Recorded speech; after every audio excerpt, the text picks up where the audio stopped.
नितरं मुनिना मुनिसत्तमा त्रयासो साध अवतीर्णस्यं विष्णु विरजानि ससं अवतीर्णौ जदुवंशे भगवान् भूत भावना कृतवानं जानि विश्वात्मा तानि नो वद विस्तरा।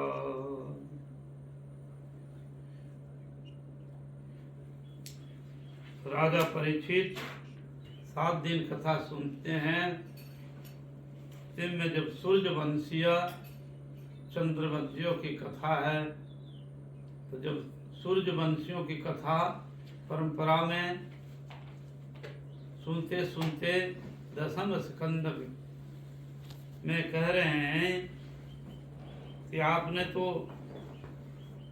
सूर्यवंशियों राजाओं का वर्णन किया, उनके वंश परंपरा में ऐसे ऐसे जो है कीर्तिमान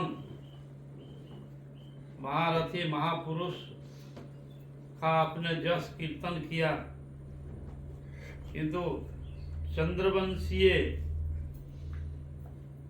राजाओं का आप वर्णन नहीं किए। कृपया करके जिस वंश में यदुवंश में स्वयं भगवान कृष्ण एवं बलराम आए हैं, उनकी लीला कथा का आप विस्तार पूर्वक मुझे सुनाइए। मेरी बड़ी इच्छा हो रही है श्रवण करने का। भगवान किस तरह का अद्भुत जो लीला किए, उस लीला का श्रवण करने की मेरी बड़ी इच्छा हो रही है। यदश्चम धर्मशीलस्सम नितराम मुनि सत्तमा। ये जदु वंश में अवतीर्ण हुए हैं, बड़े धर्मशील महात्मा हैं। जदु महाराज विष्णु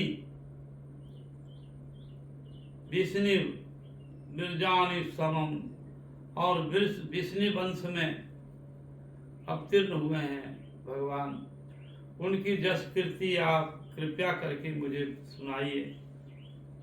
अवतीर्णौ यदुवंशे भगवान भूत भावना कृतमानं जानि विश्व आत्मा तानि वह बद्ध विस्तर। अब विस्तार पूर्वक आप कृपया करके आप बताइए।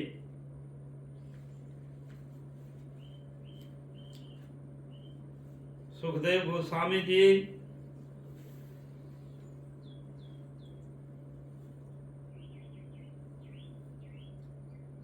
सुन करके और विष्णु वंशों की ही महिमा का वर्णन कर रहे हैं। तो परीक्षित महाराज कह रहे हैं कि जिन अद्भुत भगवान की अद्भुत जो लीलाएं हैं, उसको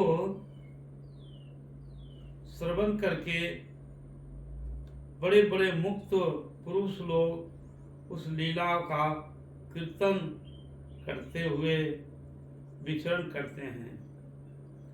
निवृत्त तरसे उपगीयमानाद भवावशोध छत्र मनोभिरामात का उत्तम श्लोक गुणानुवादात पुमान विरजित विनत पशुघ्नात। परीक्षित महाराज कहते हैं कि ऐसे जो निवृत्त पुरुष हैं, वो लोग भी भगवान के नाम रूप गुण लीला का कीर्तन करते हैं। निवृत्त मुनि जैसे सुख सनकादि नारद व्यास सुखदेव, ये निवृत्त पुरुष हैं। ऐसे ऐसे मुनि ऋषियों मुक्त कुल महात्मा वो भगवान की लीला का गान करते हैं, और उस गान करने से क्या होगा? भवावशोध छत्र मनोभिरामात।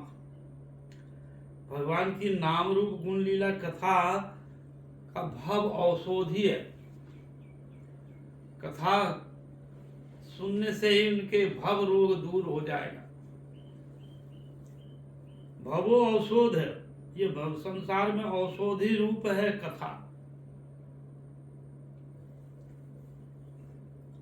भवौषधि क्षत्र मनोभिरामा, और मनन में उनकी कथा सुनकर के सारे मनोरथ पूर्ण होते हैं और मन के सारे जो विकार है वो दुर्भित हो जाते हैं।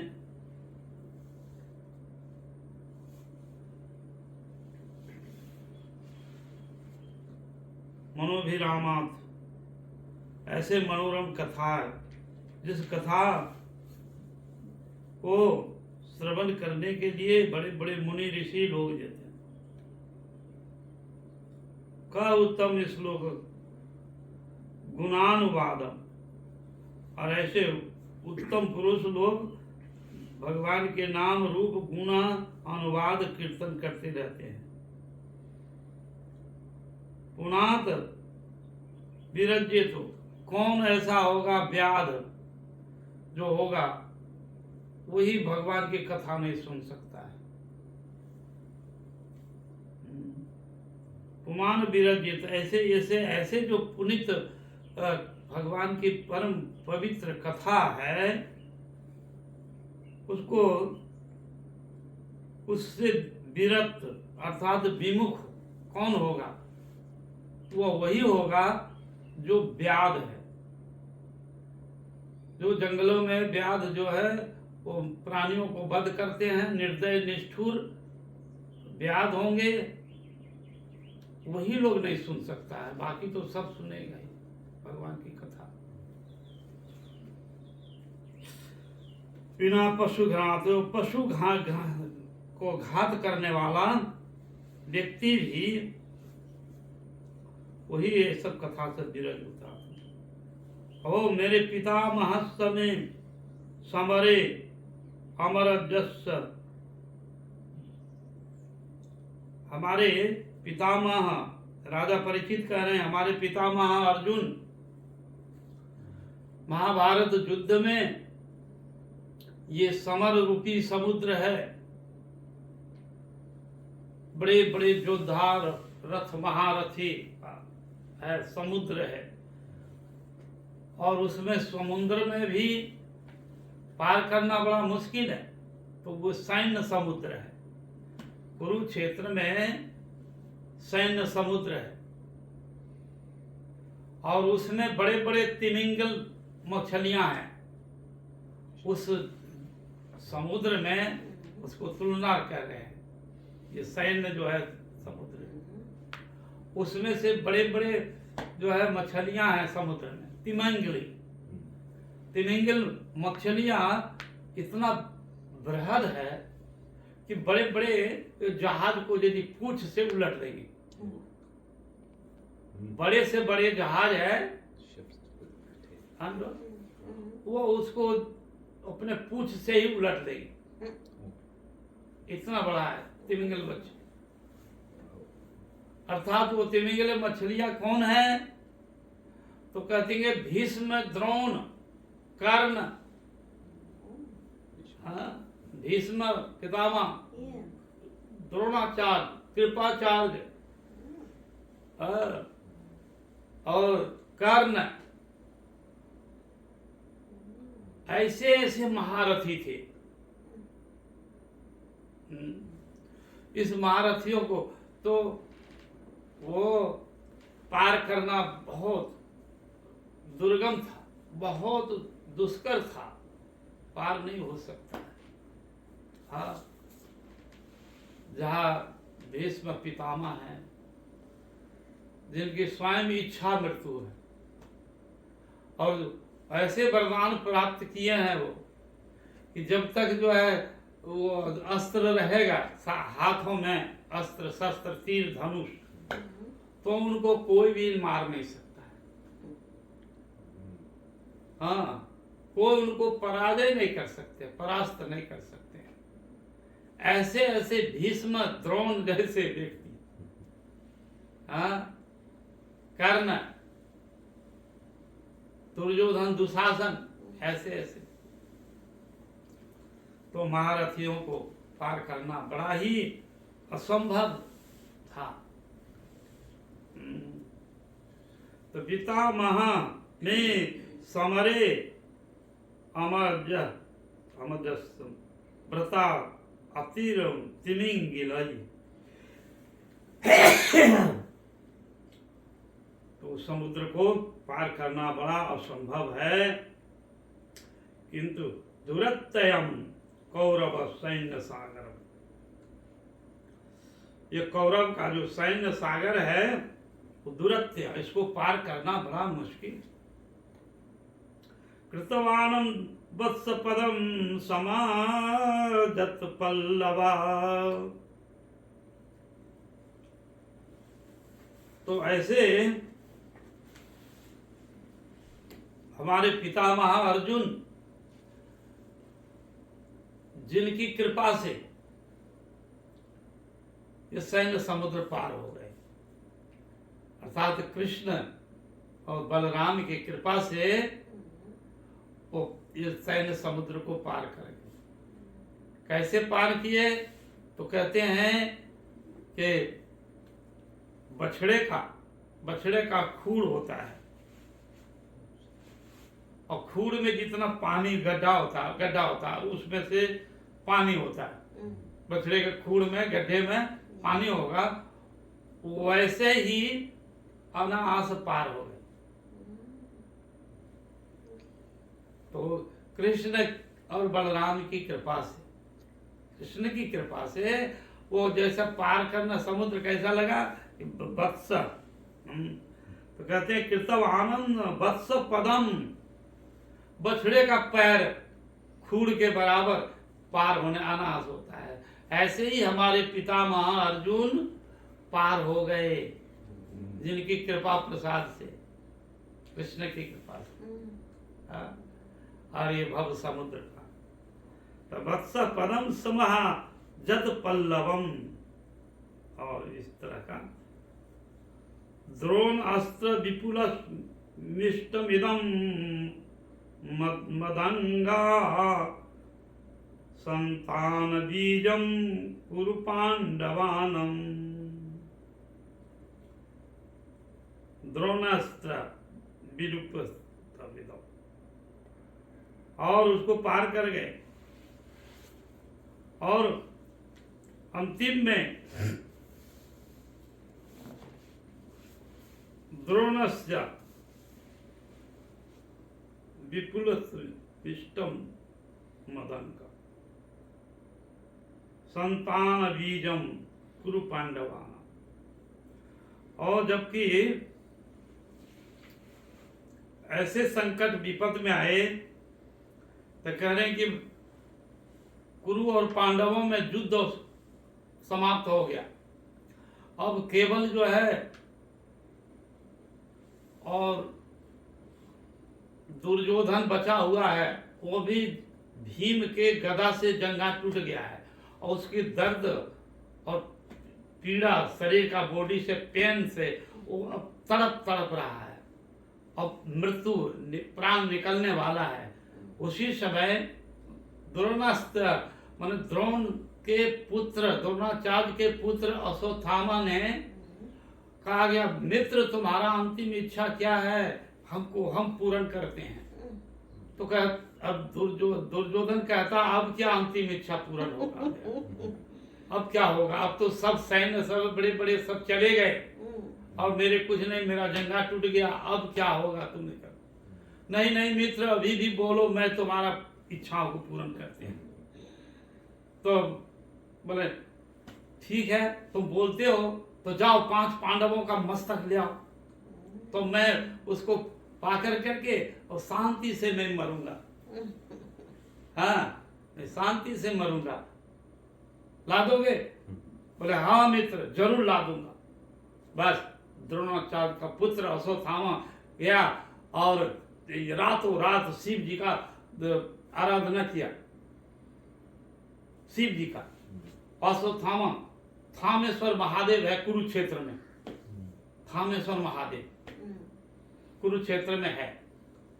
तो शिव जी ने वरदान दिया, जाओ ये अस्त्र दिया और कहा कि तुम नहीं कर, किंतु कहा कि तुम 5 मस्तक काट लोगे। वरदान बोला कि क्लियर बोलिए 5 पांडव का मस्तक, तो नहीं, शिव जी जानते थे कि उनके तो रक्षक जो है भगवान गोविंद है, इसलिए कहा वरदान दिया, गोलेगाल वरदान दिया, दे दे अच्छा ठीक है 5 मस्तक काट लेगा जाओ। तो वही 5 मस्तक दया द्रौपदी प्रत्येक दिन 5 पांडव के साथ में ही सोती थी पड़ाव में, किंतु उस दिन जो है अपने पुत्र के साथ में सोया जाकर के द्रौपदी। तो अश्वत्थामा ये सोचा ये द्रौपदी और ये 5 पांडव लोग हैं, तो उसी शिविर में गया और जा करके 5 पुत्रों को काट करके ले आया। कहा ले आओ तुम्हारा काम हमने कर दिया, अब सुख पूर्वक तुम मरो। तो जा करके भीम का कहा कि भीम का लाओ, तो भीम का लाया तो बस ऐसे दिया तो कड़मड़ा गया पापड़ के जैसा। तो नहीं, तब तो कहा कि रामनाथम तुम जो है मेरे को, ये तो 5 पांडव का एकमात्र ये था, तो ये तो भीम का नहीं है, तो हम जो है उनके पुत्र को क्यों लाया, हमको तो 5 पांडव का चाहिए था। तो बीज में कोई भी नहीं रहा, तो मेरे वंश में तो दुर्योधन भी कह रहा है कि मेरे कुरु वंश में अब तो कोई रहा नहीं, 100 भाई था दुर्योधन, किंतु वो कोई भी नहीं रहा उसमें। और 5 पांडवों में सोचा ये 5 पांडव का पुत्र है, तो ये कम से कम कुरु और पांडव विष्णु वंश में कोई एक जो है रहेगा, बीज रहेगा, किंतु तुमने तो मेरा सब बीज ही उजाड़ दिया। तो इससे दुखी होकर करके दुर्योधन प्राण त्याग किया। इधर में दुर्योधन ज्येष्ठ जो है द्रोणा पुत्र, ये भाग गया, भाग करके फिर अर्जुन ने पकड़ के ले आया और उसको बांध कर कहा कि आप वध करेंगे इसको। तो द्रौपदी अर्जुन युधिष्ठिर महाराज ने कहा छोड़ दो, फिर भी नहीं मान रहे। कृष्ण स्वयं ने आकर के कहा कि इसको छोड़ दो। हाँ, वो ब्राह्मण जितना भी अत्यतायु हो, किंतु ब्राह्मण को वध नहीं करना चाहिए, ऐसा विधि है वर्णाश्रम धर्म में। तो उसको कहा कि अपमान करके छोड़ दो, तो अपमान करके छोड़ दिया अंतिम में। तो वही कह रहे कि अंतिम में और भी क्रोधित होकर के 5 पांडवों के तरफ में ये जब कृष्ण जा रहे हैं द्वारका, तो उसी समय 5 पांडवों के ऊपर ब्रह्मास्त्र छोड़ दिया और मैं एकमात्र पांडवों का बीज स्वरूप, मैं माँ का गर्भ में, उत्तरा के गर्भ में मैं बढ़ रहा था, गर्भ में था मैं। उसी समय वो ब्रह्मास्त्र भी छोड़ दिया मेरे माता के ऊपर, मेरे माता के ऊपर में, और उस समय कोई उपाय नहीं था। तो उसी समय कृष्ण ने 5 पांडवों को रक्षा किए और मेरे गर्भ में प्रवेश करके हमको भी रक्षा किए।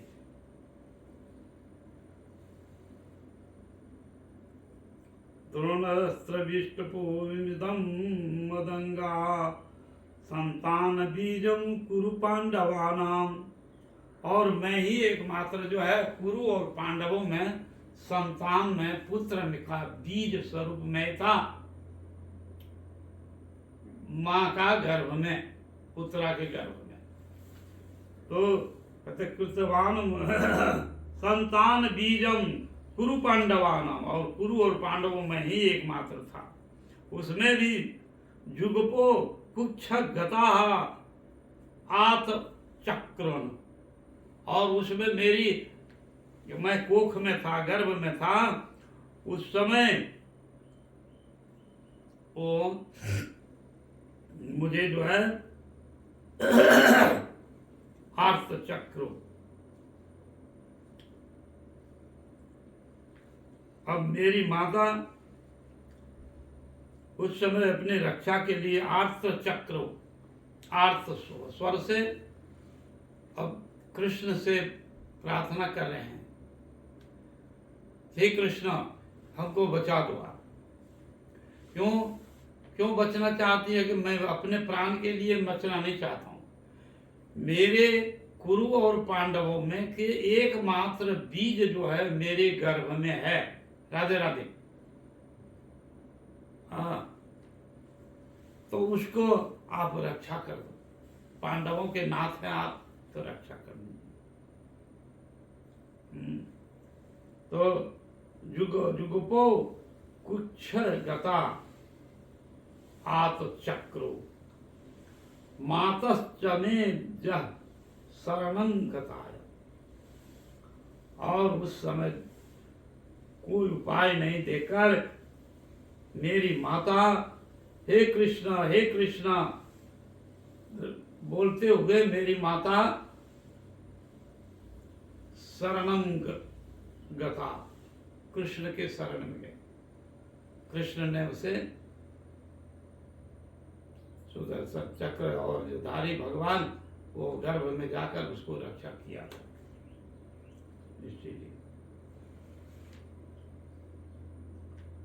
विरजानी तस्याखिल देह भाजम अंतर बहिर पुरुष काल रूपे। वही जब मेरी माता शरणागत हुए तब फिर भगवान ने परम विरजानी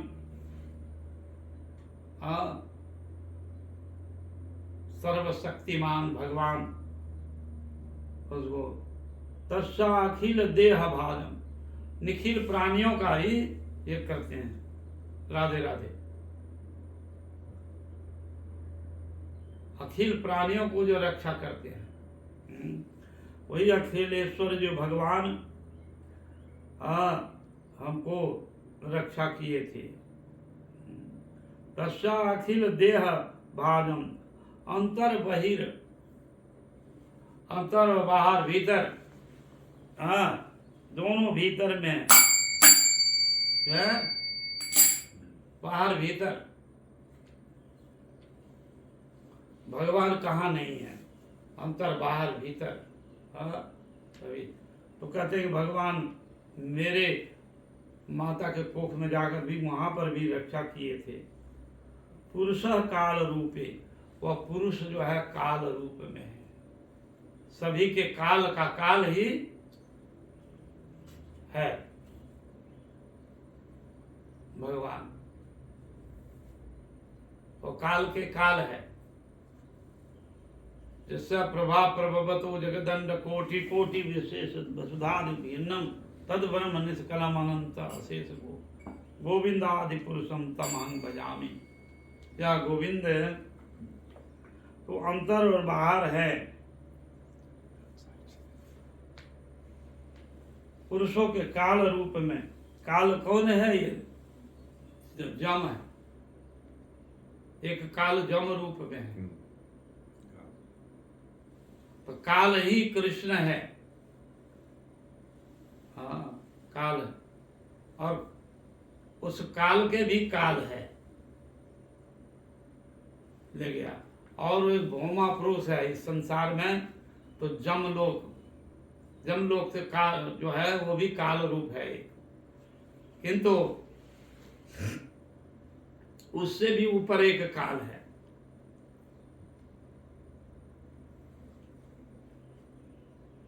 जबकि द्वारकापुरी में भगवान विराजमान थे, उस समय वो जग कर रहे थे। तो जग करते समय एक ब्राह्मण आया और उससे कहा कि देखो द्वारकाधीश, तुम राजा हो द्वारकापुर, और तुम्हारा मैं प्रजा हूं, तुम्हारे ही पाप से, राजा के पाप से ही हमारा जो है प्रजा को दुख होता है। तो मेरे 7 पुत्र हो गया, एक भी नहीं बचा। जन्म लेने के साथ साथ में ही काल जो है पुरुष हरण कर करके लेके चला जाता है। तो तुम राजा हो, तुम्हारा ही पाप से मेरा पुत्र मृत्यु होता है। उस समय अर्जुन है, तो अर्जुन को भी बहुत बुरा लगा कि मेरे वासुदेव कृष्ण भगवान को निंदा कर रहा है। तो अर्जुन बगल में बैठा था, उन्होंने ब्राह्मण की बात को बड़ा तीखा लगा, बाण का जैसा, उठ करके तीन मिला गया अर्जुन और कहा कि ब्राह्मण देवता शांत हो जाओ, तुम मेरे प्रभु को निंदा मत करो। मैं चलो मैं जाता हूं और मैं जाकर के रक्षा करूंगा तुम्हारा पुत्रों का, अधिक पुत्र का रक्षा करूंगा। मैं प्रण करता हूं, प्रतिज्ञा करता हूं, और यदि नहीं रक्षा कर सका तो मैं चिता लगा करके जल जाऊंगा। चिता में जाओ, समाधि लेंगे। बोले अच्छा, बोले तुम रक्षा कर सकते हो? बोले हाँ। बस इतने भी चले गए। वासुदेव कृष्ण से पूछा नहीं कि मैं जाऊं कि न जाऊं। वहां तो कृष्ण की निंदा सुन करके वो तो एकदम कांडी उठा दिया और टंकार मारने लगे, चलो हम जाते हैं, कौन रहते। तो वो तो कृष्ण से भी पूछा नहीं कृष्ण, और चल दिए। गया तो उसके बाणों के द्वारा, अब जब पुत्र का होने का टाइम आ गया समय, तो उस समय जो है बाणों के द्वारा ऐसा कर दिया कि एक तनिक भी केस भी आर पार नहीं हो सकता है। ऐसे भवन को निर्माण किया काल का, और बाण लेकर के दरवाजे पर खड़ा हुआ, देखते हैं काल कैसे ले जाता है। तो जब हुआ तो उसी समय काल पुरुष जो है लेकर के चला गया, काल पुरुष लेकर के चला गया। अब तो ब्राह्मण जो है कहने लगा, अरे मिथ्या दंभ अभिमान करने वाला अर्जुन कहां रोक सका मेरे पुत्र को, कहा मेरे पुत्र का प्राण रक्षा किया नहीं। मेरा पुत्र जो है मरकर चला गया आत्मा, तुमने तो रोका नहीं।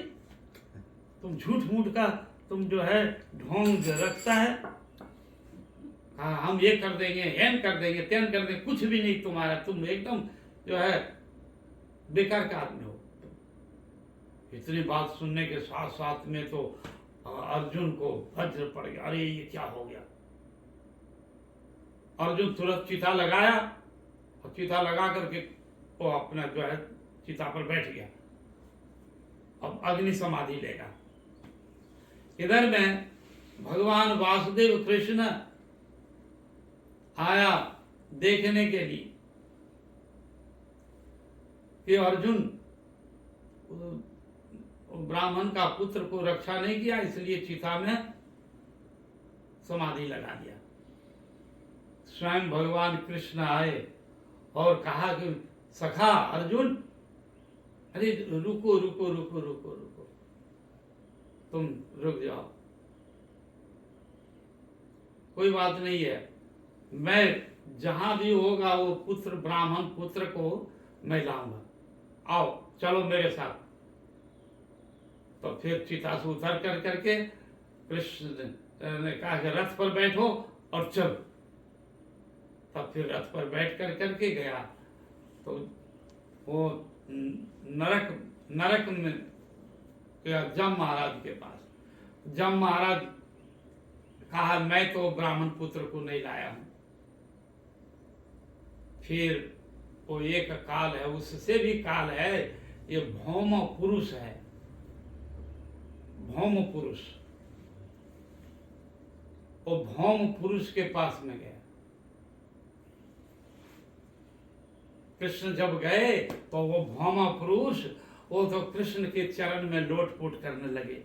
प्रभु धन्य है आप, जो हे नर नारायण, आप नर हैं, अर्जुन है नर और आप नारायण हैं, आपके चरणों में मेरा। तो कहा कृष्ण ने कहा कि ये ब्राह्मण पुत्र को क्यों लाया तुमने?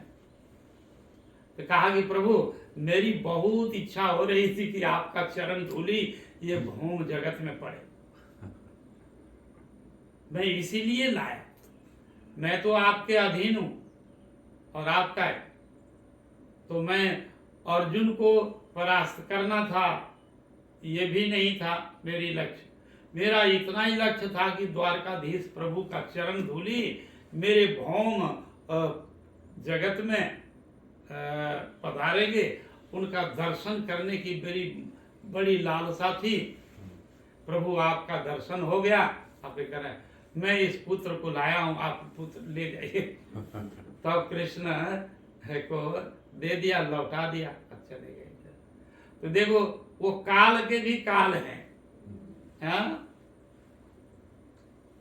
जैसा प्रभाव प्रभवतो जगदंड कोटि, जिनके प्रभाव से ही कोटि कोटि सूर्य चंद्र तारा नक्षत्र काल, हाँ काल है वो माया। जैसा प्रभाव प्रभव वो माया, जिनकी इच्छा से ही माया दक्षिण प्रकृति सुएते चराचरम हेतु नान कुंती जगद आदि परिवर्तती, वो परिवर्तन होता है। जस हाँ वो मायाधीश है, मायापति हैं, जिनकी माया वो इच्छन करने से ही, इच्छा करने से ही सब कार्य करती है माया। माया भगवान की ये जगत की है ना, जगत की जो ब्रह्मांड की वो कृष्ण की दासी है माया, और सब समय उनकी इच्छा। तो वैसे मायापति भगवान वो है, कालों के भी काल है। तो राजा परीक्षित कह रहे कि वो मेरे प्रभु मेरे काल के भी काल हैं, हाँ, वो मुझे सब कुछ प्रकार से रक्षा किया। विरजानि तस्यात् अखिल देह भाजाम अंतर बहिर पुरुष काल रूपे। तो भूत भविष्य वर्तमान तीनों काल में जो रहते हैं वो पुरुष काल रूपी। काल पुरुष का भी काल है, हाँ? जो आदि अंत नहीं है। ऐसे ईश्वरो परम कृष्ण सच्चिदानंद विग्रह आदि अनादि गोविंद सर्व कारण कारण, सभी के कारण स्वरूप गोविंद हैं, हाँ? ये तो काल स पुरुष रूपई प्रत्यक्षयो प्रयक्षतो मृत्यु मुतामितं च माया मनुष्यस्सं वदस्सं विद्वानो। प्रयक्षतो मृत्यु मृतामृतम, जिनके द्वारा तो जन्म और मृत्यु इच्छा मात्र से होते हैं, वही माया मनुष्यस्सम, ये माया मनुष्य है। भागवत में माया मनुष्यस्य, मतलब भगवान मनुष्य है, माया मनुष्य। नराकृति नर बपू, हाँ, इसलिए यहाँ पर तो ये माया मनुष्य, माया मनुष्यस्सम वदसम विद्वान, और बड़े बड़े विद्वान व्यक्ति भी वो मोहित हो जाते हैं। साधारण माया मोहित, भगवान की जन्म कर्म दिव्य है, अलौकिक है, किंतु वो बड़े बड़े विद्वान मुझंती भ्रमित होते हैं, भ्रमित हो जाते हैं। ये माया मनुष्य मोहित हो जाते हैं।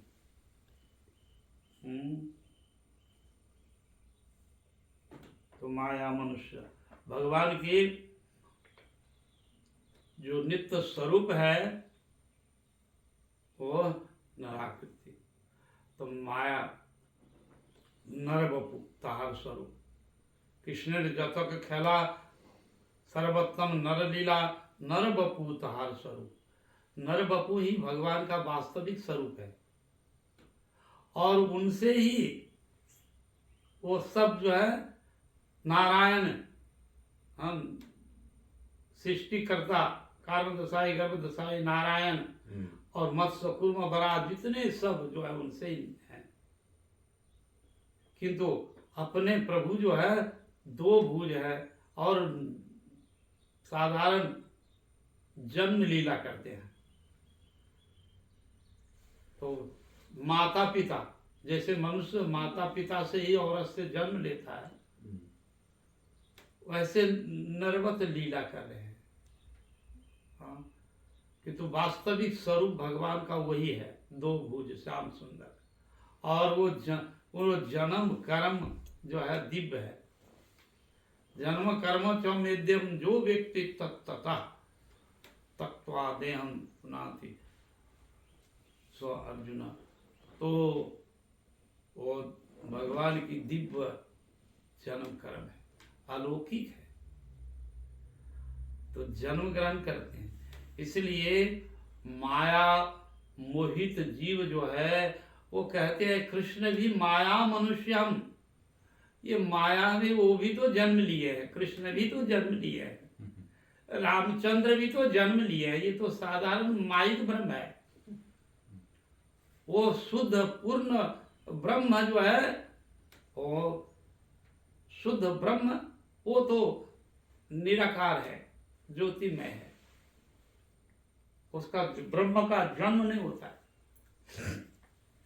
इसलिए माया द्वारा मोहित कर देते हैं जीव को भगवान, इसको मोहित कर देते हैं। कृष्ण की लीला को देख देख करके, सुन करके उनको कोई भी नहीं कहेगा कि भगवान है। हाँ, सुप्रीम पावर लॉर्ड कृष्ण है, कोई भी नहीं कह सकता है। साधारण मनुष्य जिनके पर भगवान की कृपा नहीं होगी वो कभी भी सोच नहीं सकता है। इसलिए मनुष्य ज्ञान करते हैं। भगवान गीता में कहा, अर्जुन अब जानन्ति माम मूढ़ा मनुष्यानं तनु आश्रितम परम भाव अजानतो मम भूत महेश्वरम। हे अर्जुन, देखो हम जो है हमारा नराकृति रूप है, इसलिए वो साधारण मनुष्य तनुधारी समझता है। अब जानती, वह हमारा तत्व को नहीं जानता है। मैं कौन हूँ वो तत्व को नहीं जानता है, वो अज्ञानी है। हाँ, माया मुग्ध जीव है होकर वो नहीं समझता। तब जानन्ति माम मूढ़ा मनुष्यानाम तनु आश्रितम। मनुष्य तनु धारी करके आया हूं, इसलिए मनुष्य तनु धारण। हाँ, अब जानन्ति माम मूढ़ा मनुष्यानाम तनु आश्रितम परम भाव अजानतो, हमारा परम तत्व को नहीं जानता है। समस्त मेरे द्वारा सृष्टि स्थिति प्रलय करने वाला हूं। तो अब जानन्ति मां मूढ़ा मनुष्यानां तनु आश्रितम परम भाव जानतो मम भूत महेश्वरम। समस्त भूतों के भावन स्वरूप हूं मैं सबका। महामहेश्वरम, वो महामहेश्वर महेश के भी ऊपर वाला मैं हूं। महामहेश्वर, वो महेश है और मैं महामहेश्वर हूं। कृष्ण का एक नाम है महामहेश्वर, महेश के ऊपर वाला। हाँ, महामहेश्वर गीता में भगवान कह रहे। तो मेरे जन्म कर्म जो मैं दिव्यम जो व्यक्ति तत्ततः, तो मेरा जन्म कर्म दिव्य है, अलौकिक है, वो नहीं जान पाता है प्रभु। ले परीक्षित महाराज जी यहाँ वो कह रहे हैं, माया मनुष्य संवदस्व विद्वान। माया मोह में धोकर के रोहिण्यस्तनया प्रप्तो राम संकर्षणस्त्वा देवक्या गर्भ संबंध कुतो देहांतरम बिना। और भी राजा परीक्षित महाराज ने और भी प्रश्न किया, हे प्रभु, रोहिण्य के पुत्र रोहिणी नंदन जो है प्रवक्ता वो राम संकर्षण, उनकी महिमा बताई। और देवक्या, देवकी के गर्भ से जन्म लिए हैं, उनका भी महिमा गर्भ के संबंध में। कुतो हो देहांतरम बिना,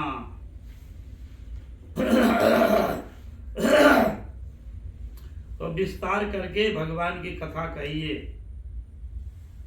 राम कृष्ण संकर्षण जो है देवकी के गर्भ में संबंध में अभिभूत हुए हैं, किंतु अंतरहित हो गए।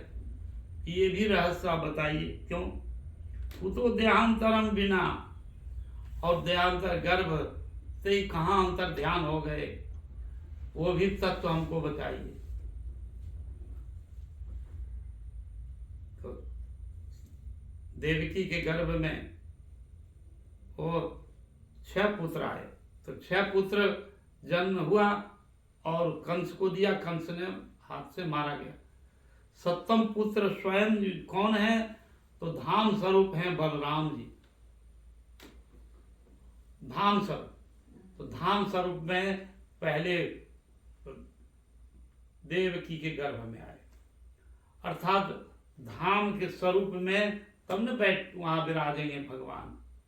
तो देवकी के गर्भ ही जो है वो पहले धाम स्वरूप बनाए। तो पहले जैसे कोई भी आदमी आता है, प्रधानमंत्री आएगा तो उसका यहाँ का जो है डीजीएम और सब जो व्यवस्था करने वाला ये सब आएगा, यहाँ पर मंच बनाएगा। तो वैसे ही वो मूल जो है कृष्ण बलराम जी को भेजा और गर्भ उसमें फिर आए। तब वो 4 महीना का जब गर्भ रहा तो उसे जोग माया के द्वारा आकर्षण करके रोहिणी माता के गर्भ में ट्रांसफर कर दिया। अब इधर में मथुरा में वो हल्ला हो गया कि जो 4 महीना का गर्भ था देवकी के गर्भ में, 7वें गर्भ में वो अंतर ध्यान हो गया, मतलब खत्म हो गया, नष्ट हो गया। ऐसा लोक जगत में प्रचार हो गया। किंतु वो जोग माया के द्वारा भगवान की इच्छा से वो रोहिणी के गर्भ में स्थापित होगा। रोहिणी, इसलिए बलराम जी का 4 महीना देवकी के गर्भ में रहे और 8 महीना रोहिणी के गर्भ में रहे, 12 महीना हुआ। तो 12 महीना होने के बाद में ये कृष्ण बस पूर्णिमा, बलराम पूर्णिमा आया, अब 8 दिन के बाद कृष्ण। तो बलराम जी 8 दिन के जो है बड़े हैं, 8 दिन का छोटे हैं कृष्ण, इसलिए यहाँ पर बलराम जी का बलराम। तो संकर्षण इसलिए नाम पड़ा जो आकर्षण करके, अर्थात जोग माया आकर्षण कर करके दूसरे गर्भ में स्थापित किया, इसलिए संकर्षण हुआ। और बलराम नाम इसलिए पड़ा बल के अधिष्ठात्री देवता हैं बलदेव, और राम अर्थ है रमन करना, सबको आनंद प्रदान करेंगे, इसलिए बलराम नाम पड़ा। जैसे विचित्र जो है यहाँ पर कश्यानु मुकुंदम भगवान पितृ गेहादम ब्रजम गता, एक प्रश्न किया कि भगवान मुकुंद जब प्रकट हुए पितृगृह में तो ब्रज में क्या क्या लीला किए। कम वासम ज्ञापितम भी सार्धम कृतवानम सततम पति, वो कौन कौन सी जो लीला किए थे अब विस्तार कर करके आप हमको बताइए। राधे राधे। वंशा कल्पद्रुमस्य कृपा सिंधु, शरणं पावनं भो वैष्णव भो नमो नमः।